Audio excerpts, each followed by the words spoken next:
Bienvenidos amigos y familia en Cristo.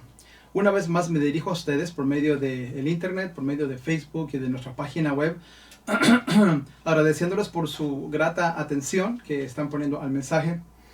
Como ustedes saben, hoy es un domingo de resurrección. Es uno de los días más importantes del calendario cristiano. Nuestros corazones están llenos de paz y de alegría. Estos son dos cosas que la pandemia o este caos en que estamos pues no nos puede quitar. Esa paz que solamente Cristo da, ese gozo y esa alegría que es saber que en Cristo tenemos victoria por causa de que Él ha vencido la muerte. Tal vez no nos podemos congregar y celebrar juntos, pero podemos estudiar la palabra de Dios y celebrar la victoria sobre la muerte. Esto es lo que Cristo logró en la cruz y a través de su resurrección. Antes de que entremos al estudio y dirijamos una palabra de oración, quisiera dejarles saber que estamos ofreciendo como iglesia este folletito. Se llama En Búsqueda de Jesús o En Busca de Jesús, y vienen siendo meditaciones para la Pascua de nuestro pan diario. Quisiéramos enviarle a usted por medio del correo o si usted es de aquí del área de Zion, poder ir a dejarle este folletito. Libre de costo. Solamente déjenos saber a través de Facebook o a través en la página web gmcsion.org y con mucho gusto se lo podemos enviar. Si usted viva fuera del país de Estados Unidos, probablemente se va a tomar unos días más para llegar a Centroamérica o México o a diferentes partes del mundo, pero que le va a llegar libre de costo. Solamente mándenos este mensaje y quisiéramos obsequiarle esto, ya que para buscar de Dios no necesitamos solamente domingo de resurrección, pero todos los días del año podemos acercarnos a Él. Le invito a que cierre sus ojos para que oremos y presentarnos delante de Dios. Padre de los cielos, nos presentamos delante de ti, reconociendo la gran victoria que tú has hecho a través de la cruz, la sepultura y la resurrección de Cristo. Gloria a ti, Señor, porque en Él, en tu Hijo, tenemos salvación. Gracias por haber enviado a tu Hijo, gracias porque en Él hay salvación, porque hemos reconocido de que somos pecadores, Señor, que necesitamos de ti y que ahora tenemos nueva vida en Cristo Jesús por causa de esta gran victoria. En el nombre de Cristo oramos y permítanos escudriñar tu palabra y aprender más de ella. En Cristo Jesús oramos. Amén. Muy bien, si tienes tu Biblia a la mano, te invito a que vayas a capítulo 20 de Mateo, de Juan, perdón, en donde vamos a estar viendo el testimonio, el relato de varias personas, varios discípulos, varias mujeres que llegaron a la tumba cuando ese primer día de la semana. Esta última semana hubieron muchos eventos que ocurrieron. Esta fue una semana muy ocupada en el ministerio de Cristo. Esta semana empieza con la entrada triunfal de Cristo y termina el domingo con una sepultura vacía. Empieza con una entrada de gloria a Dios en las alturas, hosana al que viene en el nombre del Señor, y termina el viernes con la crucifixión del Cordero de Dios. Empieza en una nota positiva y termina en una nota muy negativa. Este viernes fue un día que los discípulos de Jesús hubieran querido que nunca ocurriera, pero esta fue la razón por la cual Él vino. En Lucas 19 dice que porque el Hijo del Hombre vino a buscar y a salvar lo que se había perdido. Y lo que implicaba ese buscar y salvar, implicaba venir y rendir su vida en rescate por sus discípulos. Estos 8 días de la semana fueron descritos en más de la mitad del Evangelio de Juan. Y así vemos la importancia que el discípulo Juan pone a estos eventos que están aquí. El viernes fue un día triste, muy triste. El sábado fue un día de silencio, un día en donde la Biblia no hace mención de ningún evento en sábado de silencio que se llama, pero después viene domingo, el primer día de la semana, el domingo en donde hay una sorpresa bien grande. Tristemente, no habían creyentes en la tumba ese domingo en la madrugada, cuando Jesucristo resucitó. A pesar de que Jesús había anunciado este evento glorioso, nos dice en Mateo 16:21, desde entonces comenzó Jesús a declarar a sus discípulos que le era necesario ir a Jerusalén y padecer muchos de los ancianos y de los principales sacerdotes y de los escribas y ser muerto y resucitar al tercer día. Imagínense, cada uno de los evangelios relata las enseñanzas de Jesús, de cómo Jesús les había ya dicho vez tras vez derrumbar este templo y en 3 días construirlo, refiriéndose a su cuerpo, refiriéndose a que en tercer día Él iba a resucitar. ¿Cuál era la señal que pedían los fariseos? Y dijo, la señal no será dada, sino la señal de Jonás, que 3 días estuvo en el vientre del pez y Él iba a salir. Y cada uno de los evangelios viene con diferente, con el mismo evento, pero con una perspectiva interesante. Así que mire, te invito a que leamos los primeros 2 versículos de Juan, el Evangelio de Juan, capítulo 20. Y dice ahí, el primer día de la semana, María Magdalena fue de mañana y siendo aún oscuro al sepulcro y vio quitada la piedra del sepulcro. Entonces corrió y fue a Simón Pedro y al otro discípulo, aquel al que amaba Jesús, y les dijo, se han llevado del sepulcro al Señor y no sabemos dónde le han puesto. Es interesante que en los otros evangelios nos dice que María Magdalena no fue la única que llegó a la tumba esa mañana. Ella iba con varias otras mujeres. Por lo menos otras 3 mujeres le acompañaron. Estaba María, la madre de Jacobo, Salomé y Juana. Si vemos ahí en Marcos 16:1, dice, cuando pasó el día de reposo, María Magdalena, María la madre de Jacobo y Salomé compraron especias aromáticas para ir a ungirle. Y también en Lucas 24:10 nos habla de que también estaba Juana, una de las otras personas que fue. Pero María Magdalena fue la única que corrió de regreso y les dijo a los discípulos. La expectativa de estas mujeres al ir al sepulcro no era de ir a encontrar un sepulcro vacío. La expectativa de ellas era de ir, por así decir, a darles el último respeto al maestro y regresar al diario vivir que ellas estaban teniendo. Ir a dar los últimos respetos, el último pésame tal vez a los familiares, pero en ningún momento ellas pensaron que iban a encontrar un sepulcro vacío. No hay gozo en sus rostros, no hay esperanza en sus corazones. La expectativa era triste, la expectativa a lo mejor hasta estaba nublado ese día, era un día como cualquier otro, excepto de ir a dar los últimos respetos al Señor. Pero para sorpresa de ellas, ven la tumba que está abierta. La piedra está quitada de la tumba. Esto trae muchas preguntas que ellas tenían. Primero es, ¿dónde está la guardia? Porque acuérdense, habían puesto una guardia. Segundo, ¿quién movió la piedra? Porque era una piedra grande. Otro, ¿dónde está el cuerpo? Porque dice que no lo vieron. Dice el versículo 1, María Magdalena fue de mañana, como acabamos de ver con las otras mujeres, siendo aún oscuro al sepulcro y vio quitada la piedra del Señor. Y la manera como reporta María Magdalena a los discípulos, dice, y se han llevado al Señor y no sabemos dónde le han puesto. Hasta ese momento María Magdalena no estaba pensando en resurrección, estaba pensando en alguien se robó el cuerpo, ¿dónde está el cadáver?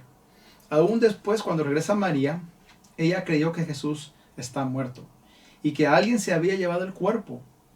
En su desesperación, ella cree que está hablando con el jardinero. Miren lo que dice, si nos brincamos de versículo 2 al versículo 15, dice, pero María estaba fuera llorando al sepulcro, llorando junto al sepulcro, y mientras lloraba se inclinó para mirar dentro del sepulcro, y vio a 2 ángeles con vestiduras blancas que estaban sentados, el uno a la cabecera y el otro a los pies, donde el cuerpo de Jesús había sido puesto. Y le dijeron, mujer, ¿por qué lloras?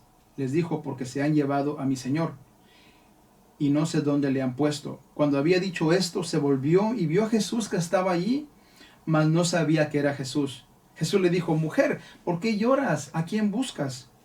Ella pensando que era el hortelano o el jardinero.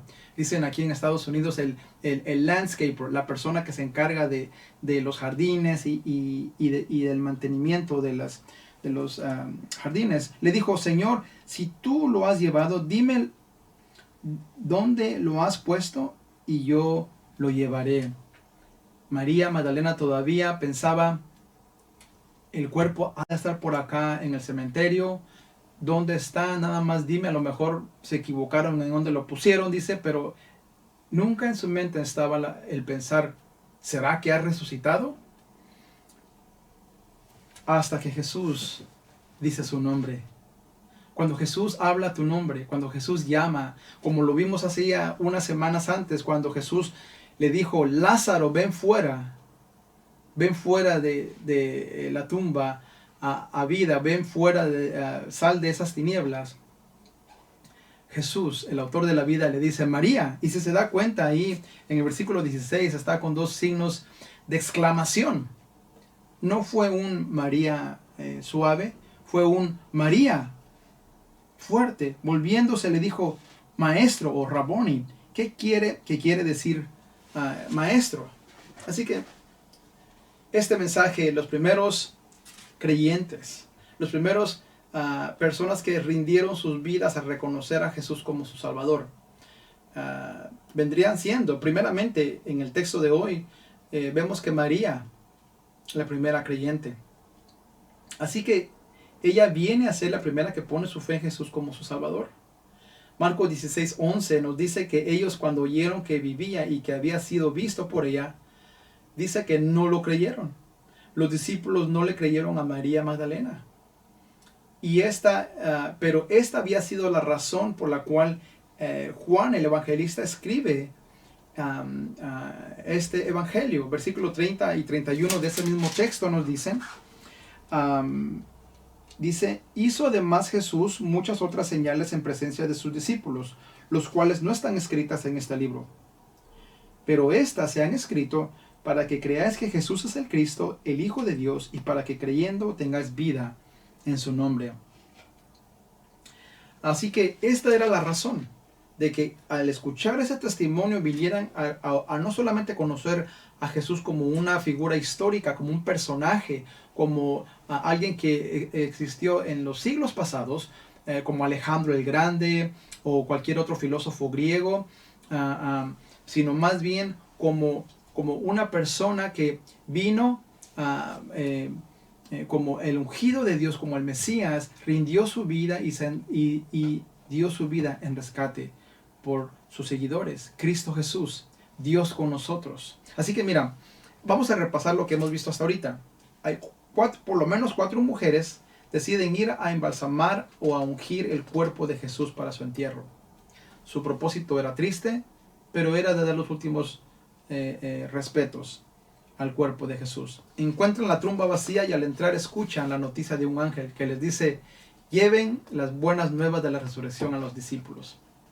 Pedro y Juan no les creen, así que deciden ir a ver por sí mismos, como vamos a ver ahora en el versículo 3 y 10 del Evangelio de Juan 20.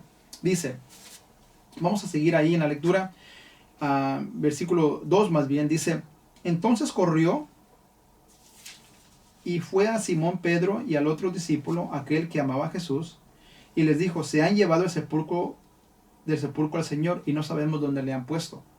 Salieron Pedro y el otro discípulo y fueron al sepulcro. Corrían los dos juntos, pero el otro discípulo corrió más aprisa que Pedro y llegó primero al sepulcro. Y bajándose a mirar, vio los lienzos puestos ahí, pero no entró. Luego llegó Simón Pedro tras él y entró en el sepulcro y vio los lienzos puestos allí y el sudario que había estado sobre la cabeza de Jesús, no puesto con los lienzos, sino enrollado en un lugar aparte. Entonces entró también el otro discípulo que había venido primero al sepulcro y vio y creyó. Ahora, es interesante de que el narrador de este evento habla de el otro discípulo o el discípulo a quien Jesús amaba. Por así decir, Juan estaba siendo discreto, como un acto de humildad del autor. Juan no hace mención de su nombre, habla de sí mismo como tercera persona. Se refiere a sí mismo como el otro discípulo. Ahora, él llega primero, probablemente porque era más joven o estaba más fit, dicen más físicamente más, era más ligero. Bajándose a mirar, dice versículo 5, llegando a la tumba primero Juan, él estaba mirando. Ahora, hay tres tipos de ver en estos 4 o 5 versículos. Mira, está la palabra que usa aquí el autor, es la antigua palabra griega de viepo, que significa ver claramente un objeto material, verlo en una manera como periferal, ver en general, no ver detalles, sino que solamente ver un objeto. Dice el versículo 5, bajándose a mirar, vio los lienzos puestos ahí, dice, pero no entró, solamente llegó y, por así decir, tuvo una vista de pájaro o una vista en general. Vio los lienzos todavía en la tumba que estaban ahí puestos, pero no decidió entrar a hacer una investigación más profunda. Segundo, llega Pedro y él no solamente llega, sino que él entra. Vio los lienzos puestos ahí, y la palabra que el autor usa ahí en el versículo 6 es la palabra griega theoreo, que viene siendo contemplar.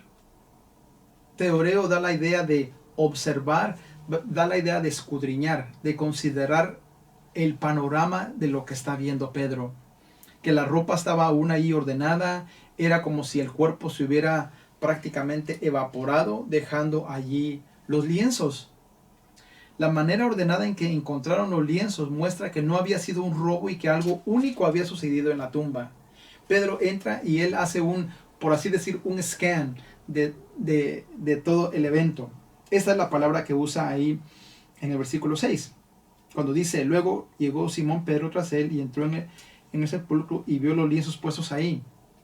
Ahora, note cómo después de que Pedro mira, él empieza a dar un relato de cómo percibió todo. Versículos 6 a 7 continúa diciendo, y el sudario y que había estado sobre la cabeza de Jesús, no puesto con los lienzos, sino enrollado en un lugar aparte. Ese era el testimonio de Pedro. Escépticos siempre han querido decir que Jesús no murió, sino solo que se desmayó y luego revivió de la tumba. Siempre ha habido esta idea de decir, no, dice, el cuerpo se lo robaron. O el cuerpo, él se desmayó, pero él se levantó y pues logró empujar la roca y pues salió. Si esto hubiera sido, entonces no hubiera estado el sudario y la sábana tal como la encontraron. Probablemente hubiera tratado de salirse o se la hubiera llevado,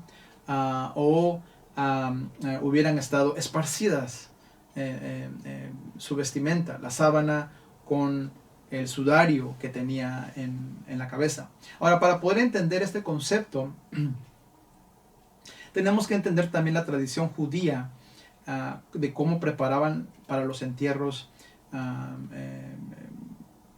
los judíos. El cadáver era envuelto en una sábana especial y preparaban casi 100 libras de este ungüento. La preparación del cuerpo requería una mezcla. Esta mezcla especial era de aceites esenciales y especias. Estos incluyen el sándalo, mirra, nardo, incienso, el mirto el pino y el ciprés, con aceite de oliva. Era un aceite puro.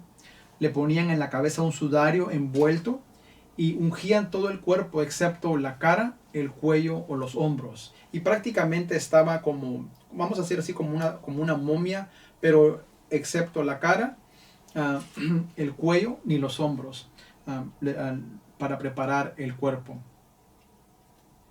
Así que habían varias maneras de cómo los discípulos vieron. Primero vieron una vista de pájaro, después vieron en cuanto al detalle que había de por qué estaban las cosas como estaban, vieron el orden y algo como que no sumaban. No es posible de que se hayan robado un cuerpo si sino María Magdalena vino a decirnos que se robaron el cuerpo, pero ¿cómo? Si aquí están los lienzos. Ahora, pero mira, pero hay un tercer mirar, y esto fue el tercer mirar que vio Juan. Nos dice ahí en el versículo 8, nos dice, entonces dice, ya después que había entrado Pedro, entró también el otro discípulo que había venido primero al sepulcro. Y dice algo bien interesante, y él vio, antes de continuar, la palabra que usa aquí para ver, después que Pedro entra a la tumba y él ve, es la palabra antigua que usan aquí, es eido, que significa entender, percibir el significado de. Es como tal vez en una manera interesante cuando las personas dicen, hoy se le cayó el 20 o llegó a entender. Juan cuando entra, él llega y ve, pero ve en una manera de entender. Ahora entiendo. Y dice, vio e ido, entender, percibir el significado. Y entonces dice, Juan creyó. Al ver los lienzos y cómo estaban acomodados sobre la cama de la tumba, Juan creyó que algo maravilloso, increíble, único había sucedido. Hasta ahora todo lo que tenemos es una tumba vacía. Los apóstoles nunca enfatizaron una tumba vacía, sino a un Señor glorificado, resucitado y glorificado. Ellos sabían que Jesús había resucitado porque vieron y tocaron a Cristo resucitado. Escuche lo que Primera de Corintios 15:14 dice. Y si Cristo no resucitó, vana entonces es nuestra predicación, vana es también nuestra fe. Si Cristo no resucitó, entonces vana es nuestra fe y permanecemos en pecado. Pero Cristo, hermanos, Cristo ha resucitado. Las evidencias están en un sepulcro vacío. El mensaje del Evangelio no es solo que Jesús vino, o que Jesús vivió, o aún que Jesús murió. Todos venimos, vivimos y eventualmente morimos. Pero el Evangelio de las buenas nuevas de Cristo es que Él vino, Él fue crucificado, Él fue sepultado, pero lo glorioso es que Él resucitó al tercer día. Romanos 5:10 dice, porque si siendo enemigos fuimos reconciliados con Dios por la muerte de su Hijo, mucho más estando reconciliados seremos salvos por la vida de Cristo Jesús. Ahora, ¿cómo aplicamos este conocimiento para nosotros? Porque podemos decir, bueno, esto ocurrió más de 2000 años. Nosotros no estuvimos en la tumba con los discípulos. Nosotros no vimos, ni vimos en una vista de pájaro, no vimos con nuestra vista periferial, no vimos detalladamente los eventos que ellos vieron. Nosotros no estuvimos con los discípulos. ¿Creemos como ellos o seremos como Tomás? Que él dijo, efectivamente, cuando le dijeron que habían visto al Señor, él dijo, si no viere en sus manos la señal de los clavos, y metiere mi dedo en el lugar de los clavos, en donde estaban los clavos, y metiere mi mano en su costado, dice, yo no voy a creer. Podemos decir, bueno, Tomás era muy incrédulo, pero la realidad es que aún hoy en día hay mucha gente que pide señales y le dice, Señor, yo quiero que te aparezcas delante de mí, o yo quiero, Señor, que tú me des una revelación gloriosa para poder creer. ¿Qué más revelación gloriosa de que Cristo Jesús está a la diestra del Padre, que la muerte no lo detuvo, que los clavos no lo detuvieron en la cruz, sino que lo que detuvo a Jesús en la cruz fue el amor por ti, para rescatarte de tu pecado? Podemos ser fuertes con Tomás a decir por qué fue que era incrédulo, o decir Pedro y Juan no creyeron y tuvieron que ir a ver la tumba vacía, ver para creer. Pues Tomás rehúsa creer hasta que eventualmente 8 días después, dice ahí mismo en Mateo 20:26, dice, 8 días después estaban otra vez sus discípulos dentro y con ellos Tomás. Llegó Jesús estando las puertas cerradas y se puso en medio y les dijo, paz a vosotros. Recuerde, la paz que una pandemia no nos puede quitar, el gozo que ninguna tormenta de dificultad en la vida nos puede quitar. Dice, paz a vosotros. Y luego dijo a Tomás, pon aquí tu dedo y mira mis manos y acerca tu mano y métela en mi costado. Y no seas incrédulo, sino sé creyente. Tomás responde y le dice, Señor mío y Dios mío. Aunque no estuvimos ahí hace 2000 años, el versículo 29 nos habla a nosotros. Jesús dijo, oh Tomás, porque me has visto, creíste. Pero escucha, bienaventurados los que no vieron y creyeron. Por así decir, este versículo 29 habla a los creyentes que estamos creyendo en este nuevo milenio, a los que están por creer en Cristo Jesús. Porque les dice, mira, Tomás, tú porque has visto y se creíste, pero bienaventurados los que no vieron y creyeron. ¿Cómo ves tú? ¿Estás viendo a vista de pájaro? ¿Estás viendo con ojos periferales? Bueno, es una Semana Santa más. La palabra de Dios dice que bienaventurados. La palabra bienaventuranza es felices, afortunados, dichosos, bendecidos los que no han visto y aún así han creído en Jesús el Salvador.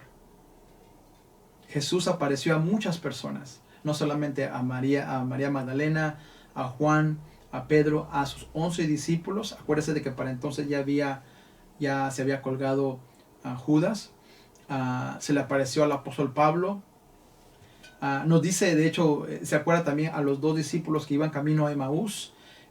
No era algo que podían esconder, era algo glorioso lo que había pasado. En 1 Corintios 15 dice, versículos 4 y 8, y que fue sepultado y que resucitó al tercer día conforme a las Escrituras. Pablo está enseñando a los corintios. Y que apareció a Cefas, que es Pedro, y después a los 12. Después apareció a más de 500 hermanos a la vez, de los cuales muchos viven aún y otros ya duermen.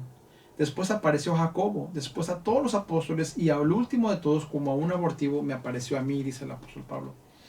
En este día es mi oración que tú puedas ver a Jesús no como un ser histórico, un personaje o un ejemplo solamente, como un buen maestro solamente, como una buena persona, sino más bien que puedas ver a Él como el Hijo de Dios, aquel que vino a rendir su vida por ti. Tal vez estás batallando en tu vida, tal vez tu fe está tambaleando, tal vez dices, ¿por qué las iglesias están vacías hoy? O los templos, o los lugares de adoración. ¿Sabes qué? La iglesia sigue siendo igual, si no es más fuerte que ahora, que antes de esta pandemia. ¿Sabes por qué? Porque la iglesia la componemos tú y yo. Porque la iglesia no necesita de 4 paredes para definirla como una iglesia. La iglesia universal es todo aquel que confiesa a Jesús como Señor y Salvador, que confiesa que ha fallado en sus pecados, que ha quebrantado la ley de Dios y que viene y se apropia de la sangre de Cristo y hace de Jesús su Salvador. En este día especial es mi oración que Dios te llene de gozo y paz al reconocer que Jesús ha tenido la victoria sobre la muerte. Si al momento no has rendido tu vida a Cristo, yo te exhorto y te animo que tomes tiempo y reconoce que hoy es el día de salvación. Dice el apóstol Pablo a los romanos, hoy es el día de salvación, hoy es el día aceptable. Confiesa tu pecado y pide a Jesús que sea tu Señor y tu Salvador. Podemos enviarte información adicional para reafirmar tu fe, como te había dicho al principio del mensaje. Estamos enviando En Busca de Jesús estas meditaciones, pero también cualquier otra información. Quisiéramos poder llegar a ti a través de información o aún contactarnos por medio del Facebook o de la página web y poder confiar de que Dios está haciendo una obra perfecta en tu vida. Una vez más, hermanos, agradecemos por sus comentarios, agradecemos por la atención que están poniendo a los mensajes y seguimos celebrando la resurrección de Cristo Jesús. Mándele a sus amigos, a sus contactos, déjele saber que hoy es un día de resurrección, que hoy es un día en donde podemos celebrarla, porque Cristo Jesús sigue victorioso, trayendo victoria de día en día. Que Dios te bendiga y nos esperamos para el próximo domingo a las 11. Estaremos con los siguientes mensajes que nos tiene. ¿Cuándo vamos a reunirnos otra vez? No estamos seguros, pero lo que estamos seguros es que Jesucristo dijo que no nos dejaría ni nos abandonaría. Así que la paz de Dios que esté con ustedes. adelante y firmes en la fe.